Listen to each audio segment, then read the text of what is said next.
Sir, আপনার চারিদিকে সব শত্রু আর শত্রু, হাসি খুশি শত্রু।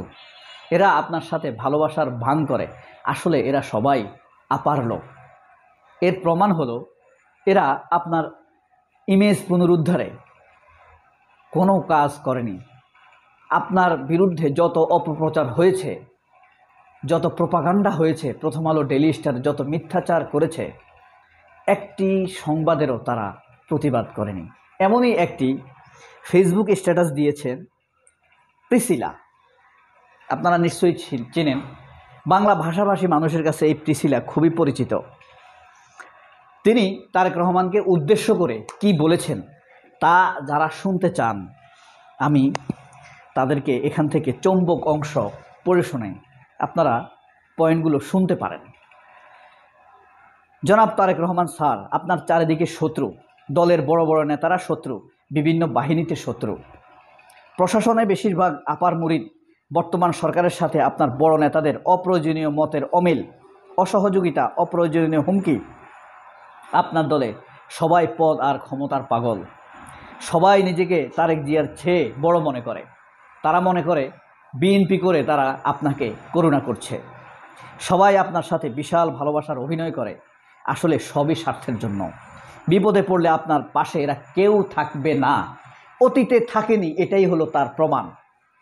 আপনার মাকে চিকিৎসা করাতে দেয় নাই, আপনাকে দেশে আসতে দেয় নাই, কিন্তু মির্জা ফখরুলরা ঠিকই বডি চেকআপের জন্য সিঙ্গাপুর যেতেন, অভিনয় করার জন্য মাঝে মাঝে জেলে যেতেন, 15 দিন থেকে আবার বেরিয়ে আসতেন। মির্জা ফখরুলের পরিবারের কারোর নামে কোনো মামলা হয়নি, অথচ আপনার পরিবারের ছোট মেয়েটি পর্যন্ত মামলা থেকে বাদ যায়নি। প্রতিটা মিটিং, সভায়, সম্মেলনে, ইন্টারভিউতে আপনি লক্ষ্য করবেন আপনার দলের বড় নেতাদের যেন আপনার নাম, আপনার বাবা মায়ের নাম নিতে কষ্ট হয়। শেখ হাসিনার মুখে যতবার আপনাকে গালি দিতে শুনেছি, আপনার মা বাবাকে গালি দিতে শুনেছি, আপনার বড় নেতাদের মুখে ততবার আপনার নামও নিতে শুনি নাই। আপনার এত নেতাকর্মী থাকতে শেখ হাসিনা আপনার মাকে ঘর থেকে বের করে দেয়, ঘর ভেঙে, সেটা কিভাবে হয়? জনাব তারেক রহমান, আপনাকে হতে হবে একজন জেনারেল, একজন ডাক্তার, একজন কঠোর নেতা। আপনার নিজস্ব গোয়েন্দা টিম থাকতে হবে, যারা সারাদিন সোশ্যাল মিডিয়ায় সংবাদপত্র পর্যবেক্ষণ করবে, আপনার দলে কেউ দুর্নীতিতে জড়ালে, ক্ষমতার অপব্যবহার করলে তা ধরিয়ে দিবে, এমন একটি চৌকস, দক্ষ, সৎ, স্বচ্ছ টিম আপনার পাশে থাকতে হবে। আপনি ক্ষমতায় আসছে বিএনপি, এটি প্রায় নিশ্চিত, কিন্তু আপনি প্রধানমন্ত্রী হবেন এটি কিন্তু কেউ বলতে পারছে না। তাহলে প্রধানমন্ত্রী হবে কে? তারা কি নতুন কোনো দুরভিসন্ধি নিয়ে বসে আছে?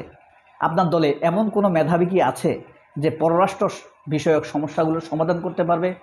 অর্থনীতির এই কঙ্কাল অবস্থা থেকে দেশকে উদ্ধার করতে পারবে? আওয়ামী লীগের লুটপাটের অবস্থায় দেশকে জরাজীর্ণ করা থেকে দেশকে ফিরিয়ে আনতে পারবে? কে সেই মেধাবী? কে আছে যে নাকি মধ্যপ্রাচ্যের সাথে সম্পর্ক বাড়াবে, পশ্চিমের সাথে সম্পর্ক বাড়াবে? এমন কেউ আপনার দলে নেই। আমার আজকের কথাগুলো লিখতে পারেন, গ্যারান্টি দিচ্ছি, বিএনপি যদি পরিবর্তন না আসে, মানে প্রিসিলা বলছে আমার এই কথাগুলো শোনার পর বিএনপি যদি পরিবর্তন না আসে, বিএনপির ধ্বংস অনিবার্য। আর যদি পরিবর্তন আসে তাহলে টিকে যাবে। বিএনপি হয়তো ক্ষমতায় আসবে, কিন্তু বর্তমান নেতারা নিজ এলাকায় স্থানীয় নেতাদের তৈরি করবে। অনেকে অলরেডি নিজেকে নেতা বানিয়ে বসে আছেন। প্রত্যেকটি নেতা হয়ে উঠবে স্থানীয় এক একজন ডন, এক একটা শামীম ওসমান। মিডিয়া বিএনপির অবস্থান খুবই খারাপ। প্রথম আলো আপনাকে জবাই করবে, ডেইলি স্টার উষ্টা মারবে, কালের কণ্ঠ ময়লা ছিটাবে, কেউ আপনাকে ছেড়ে দিবে না। বর্তমানে মানুষ স্পষ্টভাবে বুঝে গেছে, ভবিষ্যতে কোনো দল যদি আওয়ামী লীগের মতো আচরণ করে তাদের অবস্থা একই হবে। আপনার অবস্থা আরও খারাপ হতে পারে, কারণ এই বিএনপি আপনার মাকে কিন্তু রক্ষা করতে পারেনি। এই বিএনপি আপনার রক্ষা কবচ না। যেখানে জনগণের চেয়ে রাজনীতি বেশি, তাদের কথাবার্তার সাথে এত বেশি রাজনীতি জনগণের মনের সাথে মিলে না। মির্জা ফখরুলের কোনো কথাই জনগণ ওন করে না। তাহলে আপনি যদি আপনার ভোটারদেরকে ওন করেন, ভোটারদের মনের কথা না বলেন, তাহলে আপনি জনগণের দল হবেন কিভাবে? সম্প্রতি যা দেখছি, ইসলামী দলগুলোর সাথে বিএনপির দূরত্ব, এনসিপির সাথে আপনার দলের দূরত্ব, এগুলা অপ্রয়োজনীয়। এনসিপির সাথে দূরত্ব তৈরি করে আপনার বা আপনার দল বিএনপির কী লাভ হয়েছে? জামায়াত চরমনায়ের সাথে দূরত্ব তৈরি করে বিএনপির খালেদা জিয়ার বা তারেক রহমানের বা আপনার কী লাভ হয়েছে? কোনো লাভ হয়নি। তাহলে এই দূরত্ব কেন হলো? আপনার কাছে কি জবাব আছে? এই দূরত্ব হওয়ার কারণ একটাই, এনসিপির সাথে যদি বিএনপির বা তারেকের আপনার সম্পর্ক ভালো থাকে তাহলে আপনি হয়তো ভাববেন হাসনাত আবদুল্লাহকে আমার দল থেকে নমিনেশন দেই, মাহফুজ আলমকে আপনার দল থেকে নমিনেশন দেই। তাহলে ওই এলাকায় যে বিএনপি আছে সে হয়তো নমিনেশন পাবে না। সে আগ থেকেই এই এনসিপির বিরোধিতা করা শুরু করলো, হাসনাত আবদুল্লাহর বিরোধিতা করা শুরু করলো। এই যে দেখেন হাসনাত আবদুল্লাহর বাড়ি কোথায়? কুমিল্লার বুড়িচংয়ে। সেখানে রুমিন ফারহানার বাড়ি। রুমিন ফারহানা আগ বাড়িয়ে হাসনাত আবদুল্লাহর বিরোধিতা করা শুরু করে দিয়েছে। কারণ হাসনাত আবদুল্লাহকে যদি কোনো ক্রমে বিএনপি থেকে নমিনেশন দেওয়া হয় রুমিন ফারহানার 12টা বেজে যাবে, রুমিন ফারহানা নমিনেশন পাবে না। এই সকল ব্যক্তিগত স্বার্থের কারণে এরা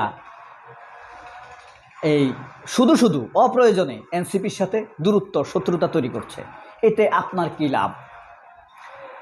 এরপরে যদি জামায়াতের সাথে আপনার জোট হয়, জামায়াত কমপক্ষে এখন যে অবস্থান অনেক আসন চাইবে, তাদের শক্ত অবস্থান এখন আগের চাইতে। ধরেন আপনি তাকে শেষ পর্যন্ত দর দস্তুর করে 100টি আসন দিলেন, ওই 100টি আসনে বিএনপির অনেক কেন্দ্রীয় নেতা আছে, তারা তো নমিনেশন পাবে না। তারা এখনই জামাতের বিরোধিতা শুরু করলো যেন জোট না হয়। এই হলো আসলে কৌশল। সারা দেশে রাস্তাঘাট, অফিস, আদালত এমন কোনো জায়গা নেই যেটা আপনার দলের লোকেরা চাঁদা নিচ্ছে না। সেদিন বেগম খালেদা জিয়ার সাথে দেশের অনেক মানুষ কেঁদেছিল, যেদিন কম্প্রোমাইজ করেছেন আপনার সেদিন মাঠে নামলে সেদিনই হাসিনার পতন হয়ে যেত। ওই যে বালুর ট্রাকের কথা মনে আছে? সেই সাহস আপনারা দেখাতে পারেননি। আজ তারেক রহমান যদি আপনাদের জিজ্ঞাসা করেন তাহলে আপনারা দল ছেড়ে হয় তৃণমূল বিএনপি গড়বেন, নয়তো জাতীয় পার্টিতে পরিণত হবেন। বিএনপির মাইগ্রেটেড নেতা ফজলুর রহমান বলেছেন আওয়ামী লীগকে নিষিদ্ধ করা যাবে না। সে কিন্তু বিএনপিতে বসেই আওয়ামী লীগের কথাটি বলছে। মির্জা ফখরুল বিএনপিতে বসেই সিপিবির কথা বলছে। মির্জা ফখরুলকে শুনেছেন লাস্ট কবে তার খালেদা জিয়ার নাম নিয়েছে মুখে? লাস্ট কবে জিয়াউর রহমানের নাম নিয়েছে মুখে? মির্জা ফখরুলের কথা মনে পড়ে আপনাদের কারো? তারেক রহমানের মনে পড়ে? পড়ে না। দলের ভাবমূর্তি যায় কোথায় তা নিয়ে সবার লক্ষ্যে। কিন্তু চাঁদাবাজি থামাইতে পারে না, জেলাগুলোতে সফর করে না। মির্জা ফখরুল কোনো জেলায় গিয়েছে? জেলা পুনর্গঠন করেছে? যারা অপরাধী তাদের সাথে দেখা করেছে? করেনি।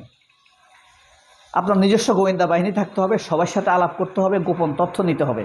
আপনি বলেছেন যারা অন্যায় করে তাদের পুলিশে ধরিয়ে দিতে, ততক্ষণে মিডিয়া খবর হয়ে যায় বিএনপি নেতা এই করেছে, তাকে জেলে পাঠাতে হবে। আপনার জন্য কাজটা ঠিক হবে, নিয়ন্ত্রণ না করলে টিকে থাকা অসম্ভব হবে। 17 বছর পর আপনি ক্ষমতায় এসে চেষ্টা করবেন মায়ের বাবার সুনাম রক্ষা করার জন্য, কিন্তু ক্ষমতার আগে তো চেষ্টা করতে হবে মানুষের মনে সেই আস্থা ফিরিয়ে আনতে হবে। আপনাকে ভারতের ব্যাপারে স্পষ্ট অবস্থান নিতে হবে। আওয়ামী লীগ যে অন্যায়ভাবে এদেশের মানুষকে সালাউদ্দিন কাদের চৌধুরী সহ অনেককে ফাঁসি দিয়েছে, সেই ব্যাপারে আপনাকে স্পষ্ট বক্তব্য দিতে হবে। আর একটা কথা, মিডিয়ার সবাইকে কম কথা বলতে হবে। অনেকে ভাবে আমি তোল দেই একটা পোস্টের জন্য, আল্লাহর কসম আমি আমার পরিবারের কখনো রাজনীতি করব না। সবাই অনেক ভালো থাকবেন। আল্লাহ হাফেজ। আসসালামু আলাইকুম।